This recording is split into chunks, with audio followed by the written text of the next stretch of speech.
Bom, agora vamos ver a segunda parte da interação fraca e o que a gente chama de unificação elétrofraca.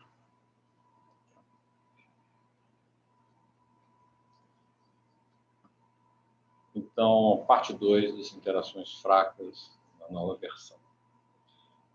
Nós vimos que a interação fraca, a formalismo da interação fraca, propôs a existência de um bóson mediador, o W, de fraco em inglês, e esse bóson tinha 3 componentes de isospin. O isospin mais seria o W+, com carga mais, o isospin menos seria o W- com carga menos, e o isospin nulo seria o W0 com carga zero. E uma vez feito essa proposta de modelo, que explicava vários fenômenos, era essencial descobrir esses bósons. Então, isso justificou a construção de um acelerador, o SPS no CERN, um ciclotron para fazer colisão de próton e antipróton. Então, não só foi necessário construir um novo acelerador, como foi necessário desenvolver uma técnica de acumular antipartículas, antiprótons, e fazer com que feixes de prótons e de antiprótons colidissem. Né? Conseguir fazer isso, conseguir fazer esse feixe, conseguir estocar antiprótons e conseguir fazer essa colisão, foi uma obra principalmente desse holandês, o Simon van der Meer, que ganhou um prêmio Nobel de 84 por ter feito tudo isso e que não é físico, nunca teve um diploma de físico. Ele é um holandês, engenheiro, excelente em engenharia de aceleradores, construção de aceleradores. Até hoje, todos os aceleradores do mundo têm influência sobre o trabalho dele e teve toda a vida dele trabalhando no CERN. Então, o CERN é um grande laboratório, mas é bom que deixe claro aqui que o CERN não olha para o diploma de ninguém. Ele cuida só da competência. Qual era a ideia, então? A ideia é que eu acelerava um próton, que é formado por 3 quarks, um antipróton, que é formado por 3 antiquarks. Aqui, como eu estou interessado, no primeiro instância, só na interação forte, não me interessa o sabor. O próton eu uso simplesmente que é o bário mais fácil, mas poderia ser usado com qualquer bário. A ideia é que um quark se aniquila com um antiquark, que tem a anticor dele, para que essa aniquilação seja sem cor, o W não tem cor, e isso dá origem a um W. Se for um quark de carga 2/3 com antiquark de carga mais 1/3, eu vou ter uma carga positiva, um W+. Se for um quark de carga menos 1/3 com um antiquark de carga menos 2/3, eu tenho carga menos 1, isso vai dar um W-. Esse W, como nós vimos na primeira parte, vai andar uma distância limitada e vai decair ou em elétron antineutrino ou em pósitron neutrino. Uma partícula e uma antipartícula, uma carregada e uma neutra. Então, a ideia foi construir esse acelerador, foi fazer essas medidas e foi descoberto o meson, o bóson da interação fraca, que deu o prêmio Nobel para Carlo Rubbia, em 84. Carlo Rubbia é italiano, ele trabalhou no CERN, ele trabalhou originalmente de Pisa, ele trabalhou na Universidade de Chicago, trabalhou em vários lugares, foi diretor do CERN posteriormente. Então, está aqui uma comunicação interna do CERN, anterior à publicação, isso foi submetido, foi publicado em janeiro de 83, os dados foram tomados em 82, até fazer o tratamento, descobrir tudo em janeiro de 83, eles tinham indicações, uma observação experimental de um elétron de grande energia transversa. Eles observaram esse elétron, esse neutrino não foi observado, mas ele tinha uma energia muito alta. Essa energia muito alta está associada com o tecido produzir uma massa, um elemento massivo, e a análise permitiu determinar que a origem disso era uma partícula com massa na ordem de 80 GeV por segundo.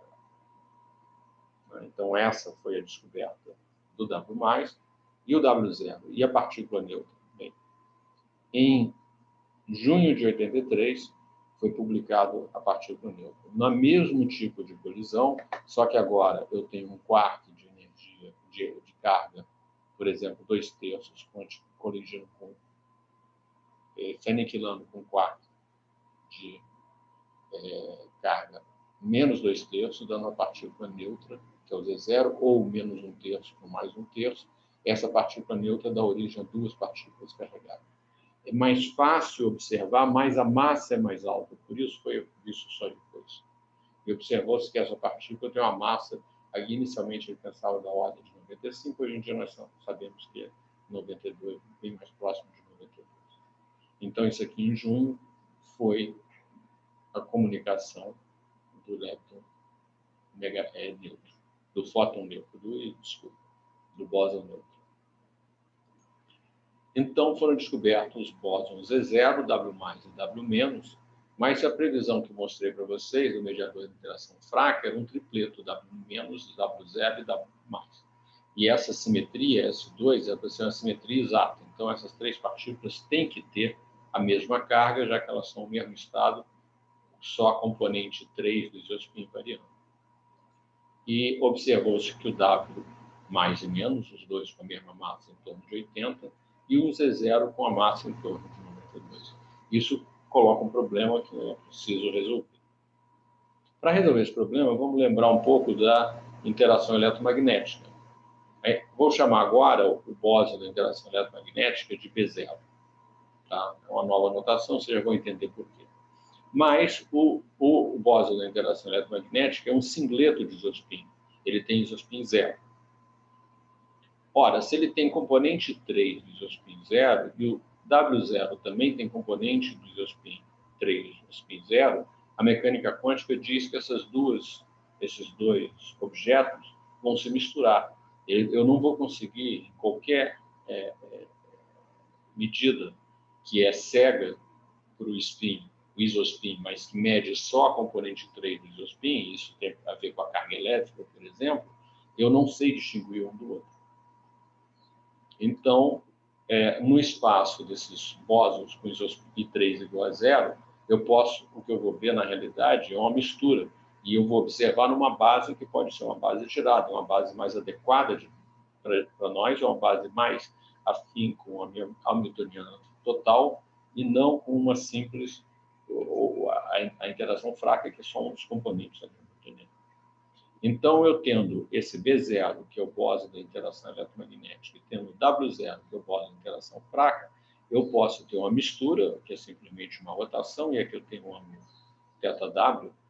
É interessante que esse é conhecido como ângulo de Weinberg, que o Weinberg propôs a teoria, mas o W é de weak, de fraco em inglês, mas weak e Weinberg é da mesma letra. Então, bom, esse é conhecido como ângulo de Weinberg, faz uma rotação.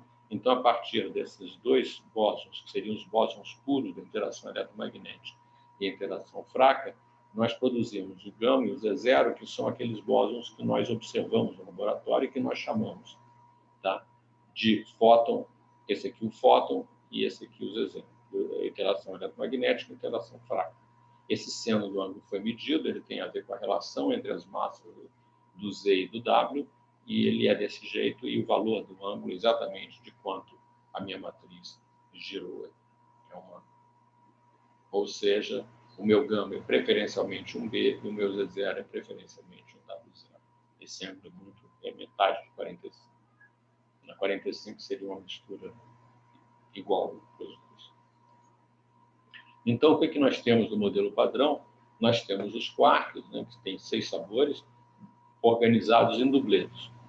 Em cima estão os estados up de dubleto, embaixo os estados down de dubleto. Eles podem ser esquerdos e direitos. Só os esquerdos, só aqueles que têm helicidade esquerda, sentem interação fraca. Os que têm os direitos, eles sentem interação eletromagnética, eles sentem interação forte, mas não sentem interação fraca. Aqui nós temos os leptons, também em 3 famílias, interessante. Cada família distinguindo uns elementos do outro só por, eventualmente, a massa. Sendo que os neutrinos nunca foram observados neutrinos direitos. Eu só tenho os neutrinos esquerdos, então está faltando. Eu não sei se os neutrinos têm massa, eu sei que um eu não sei, 2 eu sei que tem massa. Quem são os 2 eu também não sei, porque talvez em relação à massa eles também tenham uma mistura, já que eles têm carga zero. E aqui esses quarks também podem se misturar. E quem são os bósons de interação? Tem o gluon da interação forte, eu tenho o W+, e o W- interação fraca, e o gama, o fóton, que é predominantemente eletromagnético, nós chamamos eletromagnético, mas agora sabemos que é uma mistura, e o Z0, que é predominantemente fraco, e nós sabemos que é uma mistura. Esses aqui têm spin meio, e aqui são os férmions de spin meio. Esse tem spin 1 e esse aqui são os férmions de spin meio. O eletromagnetismo ele está relacionado, associado à simetria U1 das rotações da matriz unitária. As partículas são sensíveis a uma carga elétrica, e o campo é o AMI, que nós discutimos, que no fundo é uma mistura do B0 e o W0. A interação forte, a simetria, é o S3, que nós discutimos. Os geradores são os gluons. Eles têm carga de cor, que é a carga característica da interação forte. São 8 gluons. E nós temos a interação flaca, que é um S2, mas aplicado só àqueles leptons que têm helicidade esquerda. Os agentes são W+, menos e o Z0. Ele é sensível ao spin fraco, pode ter uma carga de spin fraco, e ele está correlacionado com o eletromagnetismo, eles estão misturados. Eu posso ter uma formulação que trata os dois ao mesmo tempo. Então, meu hamiltoniano pode ter uma parte livre, que é a parte cinética de todo mundo, todas as partículas têm sua energia cinética, eventualmente sua energia de repouso. O hamiltoniano forte, que descreve essa interação forte. O hamiltoniano eletrofraco, que descreve a interação fraca, e o eletromagnetismo. Estaria tudo muito bem até nessa altura, se não fosse um problema. Eu estou baseado aqui em simetrias. As simetrias devem existir para justificar minhas equações de movimento, uma série de conclusões até eu ter encontrado esses modelos, mas essa simetria exige que todos os envolvidos, férmions e bósons, tenham massa zero. O termo de massa não é invariante frente a essas simetrias, então ele é inaceitável. Ou seja, a minha teoria é muito boa, explicou muitas coisas, mas do jeito que ela está, ela não serve. Eu preciso adaptar de alguma coisa, de alguma forma, para justificar que ninguém tem massa aqui. E isso tem a ver com o último vídeo da disciplina, que é sobre o modelo de Higgs.